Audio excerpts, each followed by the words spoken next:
मोइन खान जो समाजवादी पार्टी का नेता है, अयोध्या के सांसद की टीम का सदस्य है, 12 वर्षीय एक नाबालिग बच्ची के साथ दुष्कर्म का कृत्य में शामिल पाया गया। अभी तक समाजवादी पार्टी ने उसके खिलाफ कार्रवाई नहीं की है। मैं ये नहीं समझ पा रहा हूं कि ये सब क्या है। अब क्या ये कोई समाजवादी पार्टी ना बोले? आपका एक्टिव मेंबर है, आपके सांसद के साथ बैठ रहा है, खा रहा है, उनके साथ चल रहा है, लेकिन इस प्रकार के, और यह अति पिछड़ी जाति से जुड़े हुए एक बालिका से जुड़ा हुआ मामला है, और इस प्रकार की घटिया हरकत में वह लिप्त है, लेकिन तब भी उसको हल्केपन से उड़ाने का काम होता, यानी हल्केपन से लेने का काम होता है। यह घटना है क्या? कल ही हरदोई में एक दुर्भाग्यपूर्ण घटना घटित हुई, और हरदोई में घटित दुर्घटना में भी बीरे उर्फ वीरेंद्र यादव इस समाजवादी पार्टी का पूर्व जिलाध्यक्ष है। अब देखो किस प्रकार के व्यक्ति को आप जिलाध्यक्ष बना रहे हैं। इस पे आईपीसी और सीआरपीसी की कोई ऐसी धारा नहीं जो इस पे लगी हो। 28 ऐसे मामले हैं, और ऐसे नहीं कि मामले 17 से 24 के बीच के हों। इस पे पहला अपराध दर्ज हुआ था 89 में, दूसरा है 91 में, तीसरा 91 में, चौथा 91 में, पांचवा 92 में, छठा 90 में, फिर 93 में, फिर 92, फिर इससे पहले 98, इससे पहले 90, इसके बाद 96, 2006, 2008, 2013 में तो आप ही की गवर्नमेंट थी, 2007, 2009, 2008, 2015 में भी आपकी सरकार थी, 2016 में 302 में भी यह व्यक्ति लिप्त रहा है, 302 की भी घटना में शामिल रहा है, 388 की घटना में भी यह व्यक्ति लिप्त रहा है। इसी प्रकार से 2016 में 302 के मामले में व्यक्ति लिप्त रहा है। 2002 में यूपी गुंडा अधिनियम के अंतर्गत इसके खिलाफ कार्रवाई हुई है। ऐसे ही इसके खिलाफ फिर 2002 में भी इसके खिलाफ गुंडा एक्ट के अंतर्गत कार्रवाई हुई है। 2017 में यूपी गुंडा एक्ट के अंतर्गत इसके खिलाफ कार्रवाई हुई है, और फिर 2017 में भी इसके खिलाफ कार्रवाई हुई है। 28 इस प्रकार के मामलों में व्यक्ति लिप्त है। समाजवादी पार्टी का पूर्व जिलाध्यक्ष है। कल एक अधिवक्ता की हत्या सरेआम इसके द्वारा करवाई गई है, और इस प्रकार के अपराधियों को आप कहते हैं साहब गोली मार रहे हैं, क्या माला पहनाएंगे क्या? मुझे आश्चर्य होता है। अब इस प्रकार का तो एक ताजा उदाहरण है, इस समाज के लिए सबसे बड़े कलंक है, इस समाज का कोढ़ है, और इस कोढ़ को जब तक हटाएंगे नहीं तब तक उत्तर प्रदेश की स्थिति को ठीक करने में कठिनाई होगी। और इसीलिए मैं आपसे कह रहा था, आप तो लोकतंत्र सेनानी हैं, मैं आपकी उम्र का सम्मान करता हूं, आपकी सहजता सरलता का भी सम्मान करता हूं, और हमेशा आपको सम्मान भी देता रहा हूं। इसलिए भी क्योंकि इस माननीय सदन के देश के सबसे बड़ी विधानसभा के स्पीकर के रूप में एक शानदार काम आपने किया। एक जनप्रतिनिधि के रूप में एक लंबे समय में संघर्षशील जीवन, एक सामान्य परिवार से उभर करके आप आगे बढ़े, और इसलिए कभी कभी सही बात बोलने की हिम्मत भी कर पाते हैं। लेकिन आपने लोकतंत्र सेनानी कहा अपने आप को, मुझे बहुत अच्छा लगा। लेकिन जिस लोकतंत्र का गला घोंटने का काम कांग्रेस ने किया था, आज उसी के साथ आप मिलकर के क्या काम कर रहे हैं, और क्या करते रहे आप लोग? तो हमारे बजट पर, हमारी सप्लीमेंट्री डिमांड पर आपने उंगली उठाई। मैं पूछना चाहता हूं, मुझे आप लोगों की बातों पर पंचतंत्र की कथा याद आती है। आपने सुनी होगी, 4 ठग थे।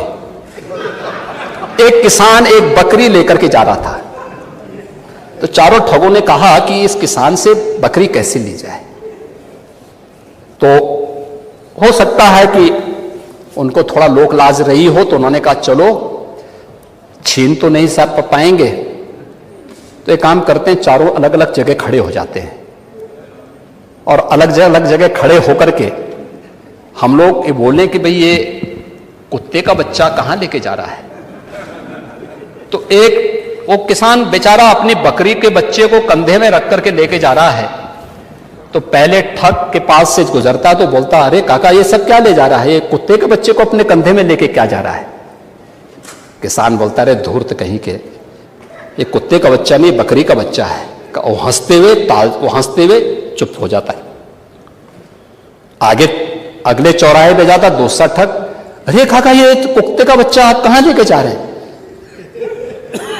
वो बोलता है, उसको भी डांटता है, अरे पागल हो गए क्या? अरे कुत्ते का बच्चा नहीं, बकरी का बच्चा है। अगले आगे बढ़ता है, फिर तीसरा ठग मिल जाता है, वह भी फिर यही बात उसको बोलता है। चौथे ठग ने भी कहा तो किसान को विश्वास हो गया, उसको लगा कि भोला भाला किसान, अन्नदाता किसान, मेहनती किसान, उसको विश्वास हो गया यार एक व्यक्ति झूठ बोलेगा, लगता है कि मेरी दृष्टि दोष ही मुझे हो गया है, लगता है ये कुत्ते का बच्चा ही है, उसने फेंक दिया उसको। चारों ठगों का काम पूरा हो गया और चुनाव में खटाखट खटाखट खटाखट 1 लाख का बॉन्ड, 1 लाख का बॉन्ड कहां गया? कहां गया 1 लाख का बॉन्ड? 1 लाख का बॉन्ड। और मैं इसीलिए कह रहा हूं, शिवपाल जी भाग गए यहां से, लेकिन मैं कह सकता हूं खटाखट नहीं, 27 में सपा चट के लिए तैयारी रखी। 27 में सपा चट। 1 लाख बॉन्ड के लिए हम लोग भी मांगेंगे हिसाब। 1 लाख का बॉन्ड कहां गया? और मैं तो आप सबसे कहूंगा, एक बार जाइए जनता जनार्दन के सामने, पूछिए उनको कि भाई 1 लाख का हिसाब मांगे इन लोगों से, पैसा गया कहां? कौन खा गया? खाने वाले लोग कौन है 1 लाख का? दूसरा संविधान का गला घोंटने वाले लोग कौन थे? और कहते हैं कि मोदी जी तीसरी बार आएंगे तो संविधान समाप्त कर देंगे। मोदी जी तो 10 वर्षों से हैं। बाबा साहब भीमराव अंबेडकर जी का जितना सम्मान मोदी जी ने किया, पंच तीर्थों का निर्माण किया, बाबा साहब भीमराव अंबेडकर के जन्म स्थल मऊ मध्य प्रदेश में भव्य स्मारक का निर्माण किया। बाबा साहब भीमराव अंबेडकर से जुड़े हुए, जहां उन्होंने अपने उच्च शिक्षा अर्जित की थी, इंग्लैंड की, उस मकान को खरीद करके अनुसूचित जाति के बच्चों के लिए हायर एजुकेशन के लिए स्कॉलरशिप की व्यवस्था की और उसके लिए इंडिया हाउस के रूप में उसे स्थापित करके इसको बाबा साहब भीमराव अंबेडकर का एक स्मारक इंग्लैंड में भी बनवाया और स्कॉलरशिप की व्यवस्था की। ये मोदी जी के कारण हुआ। बाबा साहब भीमराव अंबेडकर ने अपना सार्वजनिक जीवन दिल्ली के अंदर जिस मकान में रह के किया था, उससे बाबा साहब भीमराव अंबेडकर का स्मारक बनाने का काम मोदी जी ने किया। बाबा साहब भीमराव अंबेडकर ने सामाजिक व्यवस्था के खिलाफ बौद्ध धर्म यानी दीक्षा जहां नागपुर में जिस स्थल पर ली थी, उसे भव्य स्मारक बनाने का काम मोदी जी ने किया। बाबा साहब भीमराव अंबेडकर की चैत्य भूमि मुंबई को भव्य स्मारक के रूप में स्थापित करने का काम मोदी जी ने और भारतीय जनता पार्टी की महाराष्ट्र की सरकार ने किया।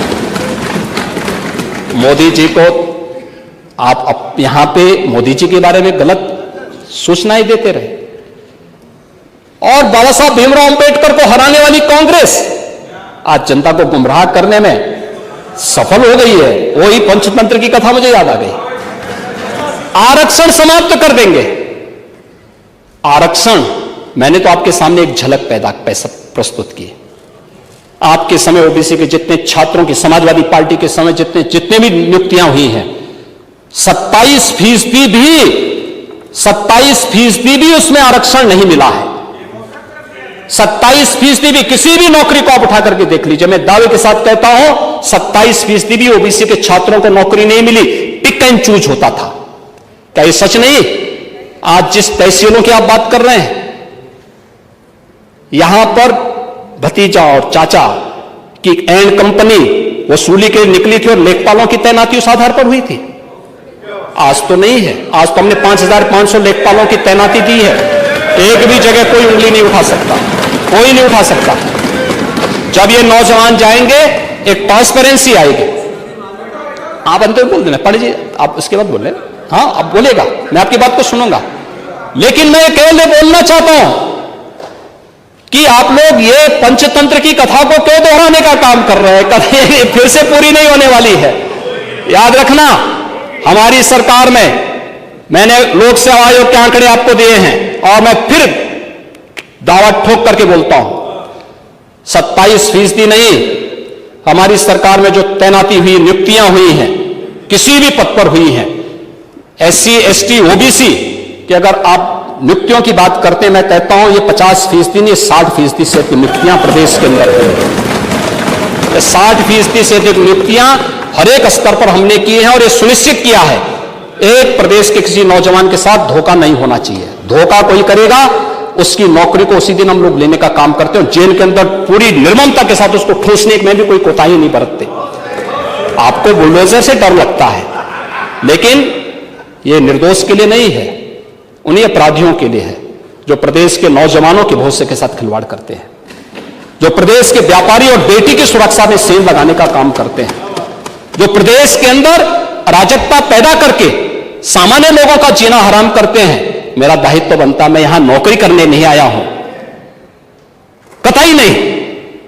मैं यहां पे इस बात के लिए आया हूं कि अगर वो करेगा तो भोगतेगा भी फिर, और इसीलिए मैं यहां पे आया हूं कि हम लोग उससे लड़ेंगे। ये लड़ाई हमारी सामान्य लड़ाई नहीं है,